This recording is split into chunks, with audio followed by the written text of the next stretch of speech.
So now we're going into the boss of Asteroid Coaster. Is it just me, or do these cutscenes before the bosses last too damn long? I like how Sonic's taking things seriously here, but then we get this. Did this need to exist?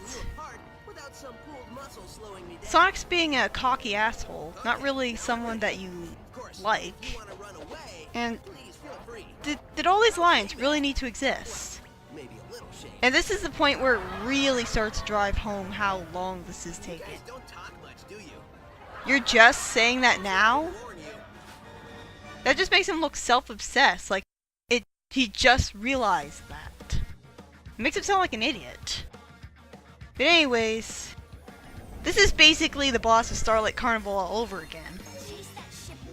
Although it's got some differences that sort of make it more annoying, but also make it more fun. Like, they have the Rocket Wisp here, for example. And you can use the Rocket Wisp in 2D to just completely demolish the boss, which I really like. But I didn't get the idea to use it in 2D for some reason.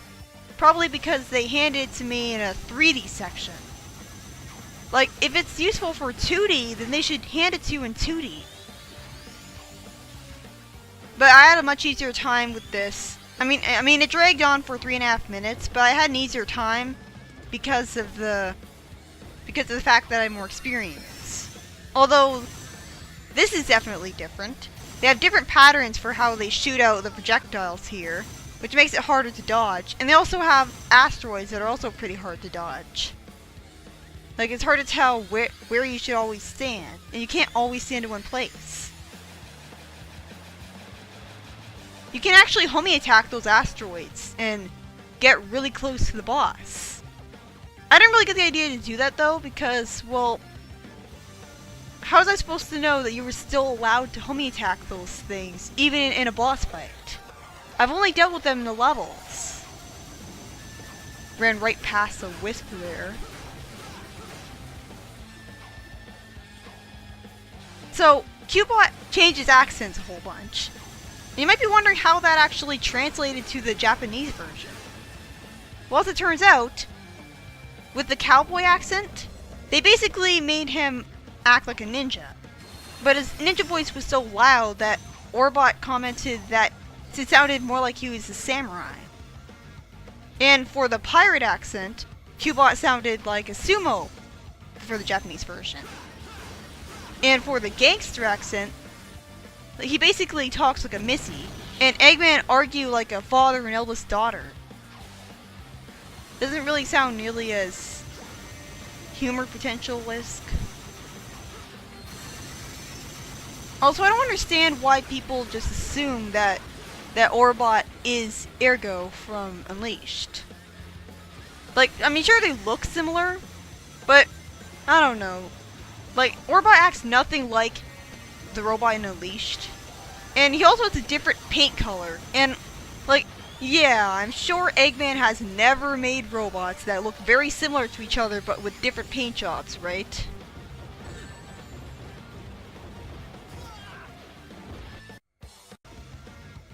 Like, I don't know. I don't know why people just assume that, like obviously Eggman just trashed Ergo because he was just insulting him too much. And so Orbot, like, that's just his brother. Like, it makes more sense to me that way. According to a Nintendo magazine from Mexico named Club Nintendo, this game is considered to be a spin-off title. And funny thing about that, yeah, it is kind of a spin-off title. Like, it's called a main series game, and the game is marketed as a normal 3D Sonic game, but it's really more of a 2D puzzle platformer. Like, it's got the wisps, and it's all about precise platforming, even though it's based off the Unleashed controls, so it doesn't really work. Like to be honest, I didn't have much of a fun time with the werehog platforming because you were so slippery and you had so much momentum. So it was very tense because I didn't trust the controls. But at least with the werehog, you could grab onto stuff while you were falling. Like if there happened to be a grabbable ledge nearby, you could grab onto it or grab onto a pole. With this game, all you really have is a double jump that you have to keep on holding forward to go forwards with it, when that wasn't how the rest of the physics worked. And you have a wall jump that, like, sure, you can keep on holding one direction and it'll be fine, but it's still a little unreliable. So yeah, I think that even the Werehog's platforming was better than this. Like with this game, sure you have the stomp, but I don't know, they're both the same when it comes to slipperiness. My point is, I consider this to be much more of a spin-off title because it's nothing like Unleashed and it's nothing like Generations. It's sort of its own separate thing with the Wisps and whatnot, and Wisps don't even stay in this game. They come back for the Colors level in Generations, and they're pretty much the Big the Cat of Lost World. Like, they couldn't just leave well enough alone.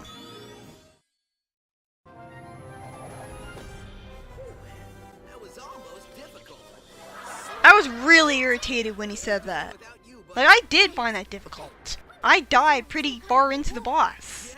Let's go to an amusement park or something. This line is actually pretty amusing considering how badly they make use of the amusement park setting. Like, it'd be nice if we saw a cutscene where Sonic was riding around in the bumper cars while Tails was looking annoyed and talking to him. That would have made use of the setting. But instead, you just have Sonic and Tails standing around. I like how they actually remember that Yaku was missing for one scene. But later in the ending, they just see Yaku again. They never even mention the fact that he was missing. So, it's very anticlimactic. The plot seemed to be leading up to you fighting Yaku when he's a huge Mega Wisp as the final boss or something. But no. His disappearance is pointless. Like, I like how Sonic is nice enough to lie to Tails that he's actually useful when he wasn't. Like, he barely did anything in the whole plot that was necessary. Unless he's the one flying the spaceship getting you to the planetoids. And I don't really understand how it works, how, like, the Wisps are used for energy.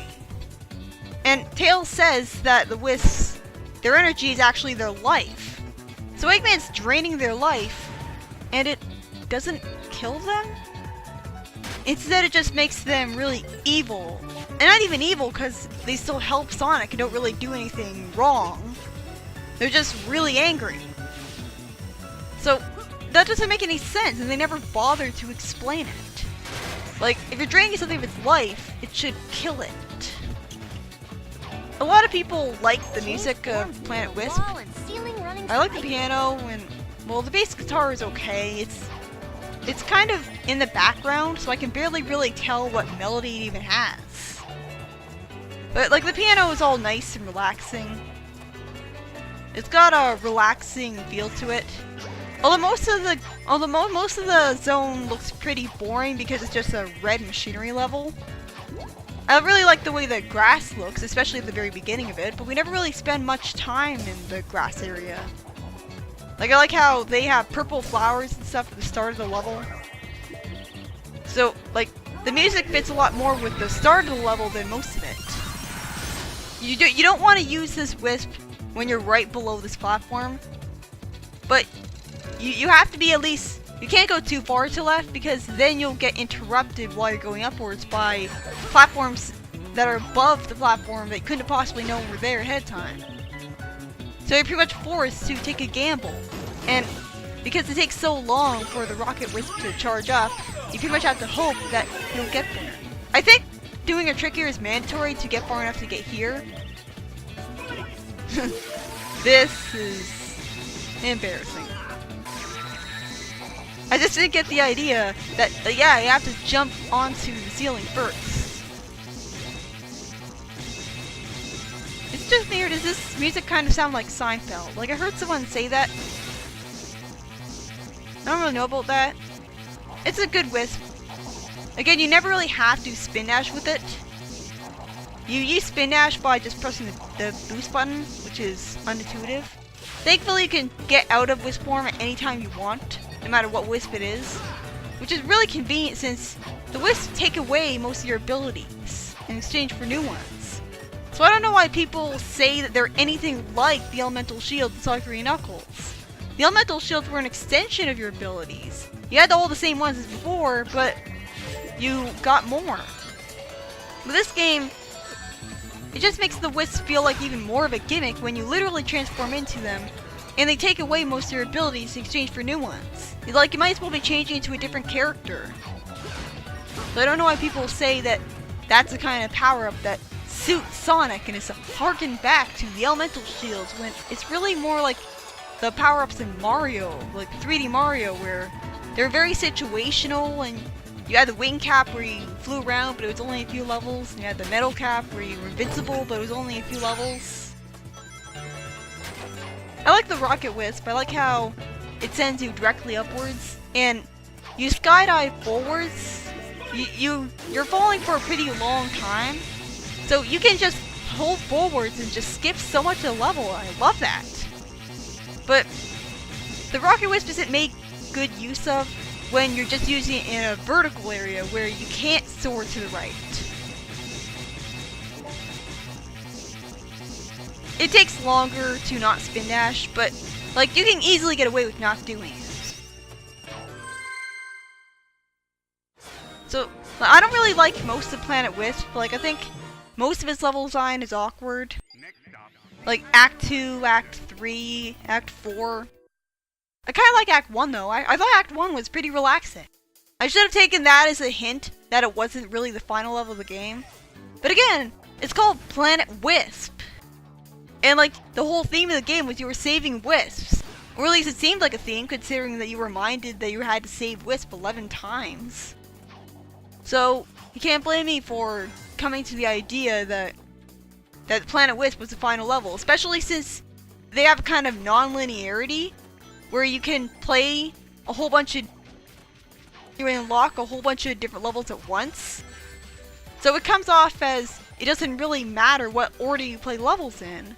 How was I supposed to know that they made it more difficult for one level in particular?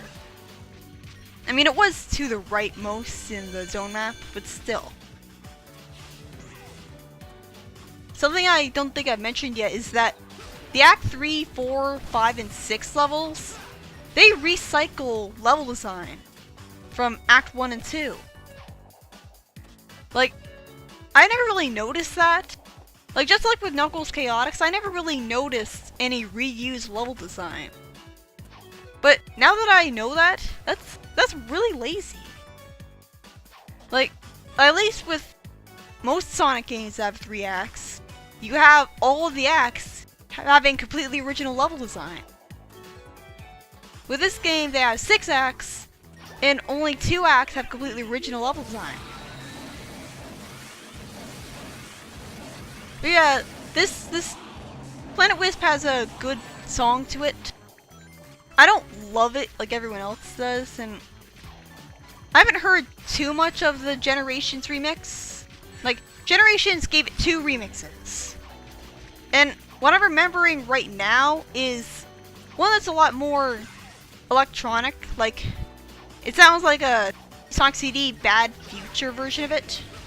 And honestly, I like that. Is that the remix that everyone complains about, or is it some other one? Like, I never really saw why. Maybe I just don't remember the horrible remix, but I mean, sure, they're going in a different direction with the Bad Future remix, and I think it sounded cool. Well, not literally Bad Future. I mean, like, can you imagine how much cooler Generations would have been if when we saw old levels, we could also see, like, Bad Future versions of them, and, like, Good Future versions? Although that would have cranked up the development time, because you'd have to change the aesthetic of an entire level just for a Bad Future and Good Future. And, like, how would that even work? Like, would you have to find robot generators in that game, too? Fuck that. Or, like, would you have to collect Chaos Emeralds? Like, I prefer it when Chaos Emeralds are just handed to you by the plot, because I've always hated special stages. I don't think that you should be forced to beat a whole bunch of stupid mini-games just to unlock the last story. So I prefer it when they just hand you the Chaos Emeralds with the plot.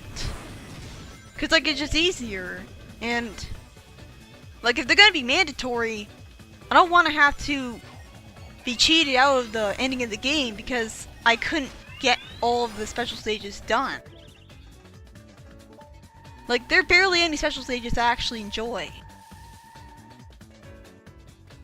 And that was a prime example of reuse level design right there. Those crystals remind me of the EXP crystals from HD Unleashed. Which is probably why I found it so confusing at first and didn't really register that they were the laser wisp crystals. Like in 2D it's obvious what they're supposed to be, but when I see them in 3D, I just get reminded of the EXP crystals and wonder why I'm not picking them up. And this is a really annoying section that really requires you to think pretty hard about the way you're using the Cube Wisp. I kind of like the Cube Wisp more than the P-Switch, because it's a P-Switch that you always have with you and you can use multiple times in a row. So it's a lot more convenient to use. Whereas with the P-Switch in Mario World, you jump onto it and then it disappeared. So you could only use it again if you found another one, which wasn't that likely. But this allows for a more varied level design, where it just assumes that you have a P-Switch with you at all times. So Sonic actually beat Mario at his own game. I went back here because I didn't really see the platforms that were below the cubes. If I had used the blue wisp right away, then I would have seen that it would have revealed platforms. And I would have destroyed the black blocks to the right of me and been able to progress.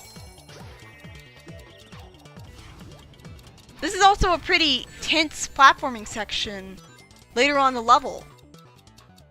Like later on the level, you have to do a lot of stomping to precisely land on tiny platforms. And again, I can't stress it enough, Sonic in this game is not properly designed for precise platforming because he moves too fast. Like, any other platformer character would probably be better suited for the levels. Like, you take advantage of the homing attack and the drift and the boosts and the stomp. So, they make good use of Sonic's abilities that way, but when it comes to precise platforming, pretty much, you got the stomp as a crutch. But if you had better controls, then you wouldn't need to stomp all the time.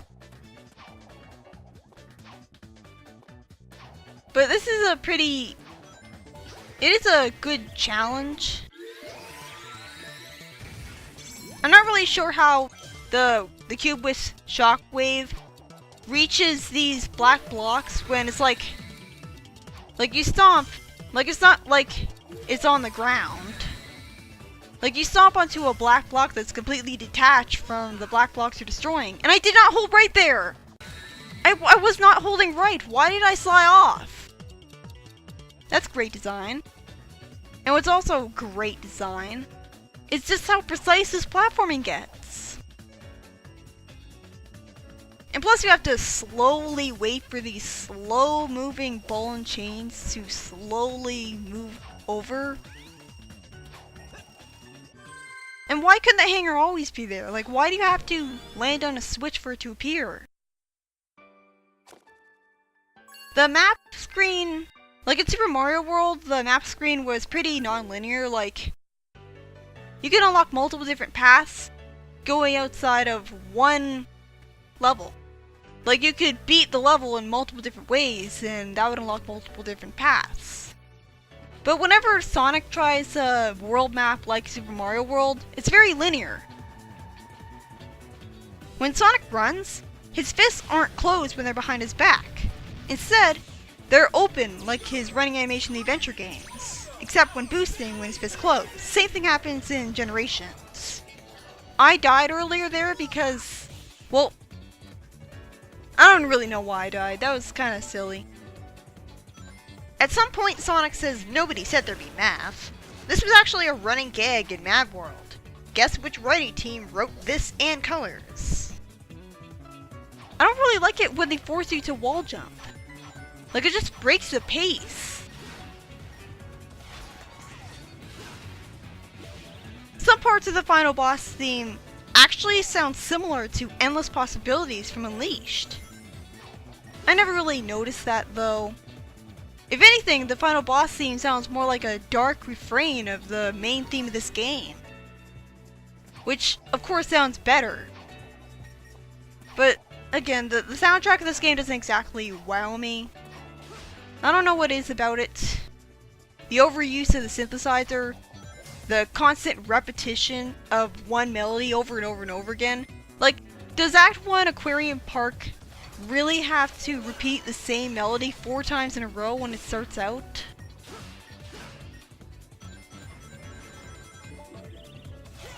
Was it really necessary for them to have a boost prompt there? I mean, I'm sure I would have gotten the idea to do it on my own.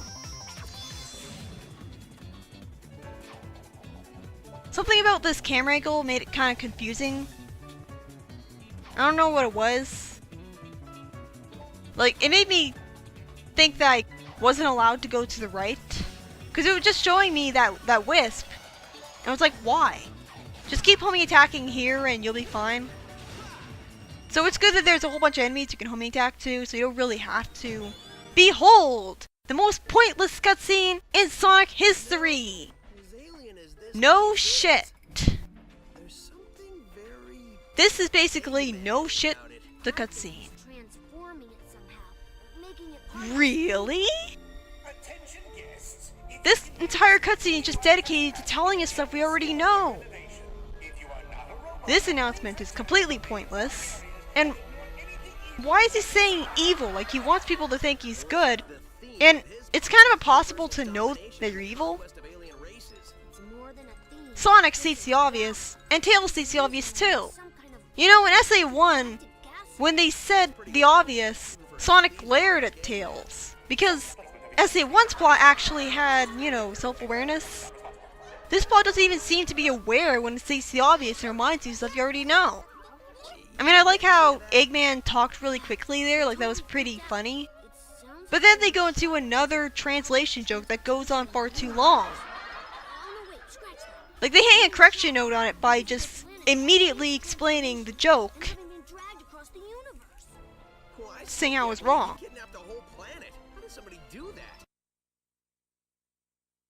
Again! How do you not remember Sonic CD? Well, Pontac and Grafton, because they didn't actually play Sonic CD. Or any Sonic game, for that matter. We never see any actual visual humor in this game. I like their exchange after they mention an ice cream bean. Like, that's pretty funny and relatable. But